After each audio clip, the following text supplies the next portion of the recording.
Perfect. And perhaps the last question I have for you today, Scott, we've been talking a lot about learning, but I wanted Mhm. to talk about unlearning bad habits, perhaps. Yeah. And in the book, you do tell a story about Tiger Woods and having to, update his golf swing and unlearn Yeah. his previous sort of style of playing. Can you just elaborate on that and how it relates to this topic of unlearning, which can be quite difficult, particularly if you've picked up a bad habit that you've more or less Yeah. internalized and it's become automatic, and it stands between you and perhaps making progress in a specific task?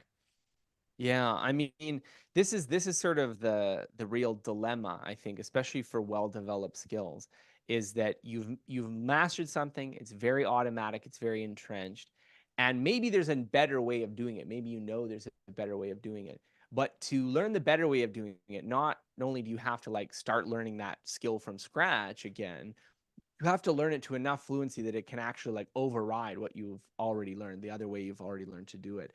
And there's both rewards and dangers to going through this process. So, I mean, I talk about Tiger Woods because I think he really illustrates both. And on the one hand, he was successful when he went through his first swing coach change. He posted record runs at the Masters, and he was just very, Mm. very successful. He had a good stretch, but he also did it a couple more times, which with maybe more mixed results. He didn't always have those great results. And there's many, many golfers who have done this, where like they reach the pros and they're like, I need to change how I swing, and it just destroys their career, and they're not able to do it because you've spent maybe decades swinging a club. Maybe you spent 10 years intensively practicing a swing, and then for you to replace it with something else, I mean, it can take a long time for you to have some skill that competes with that performance.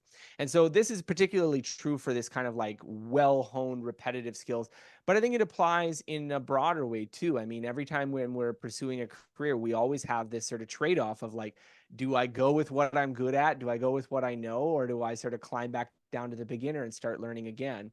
And it can be a dilemma. And I think it is a real dilemma to think about. But I think when we're thinking about unlearning, that's really what we have to do. We have to think about, well, am I willing to invest to climb that other mountain again? And do I really think that that's the right way to go forward?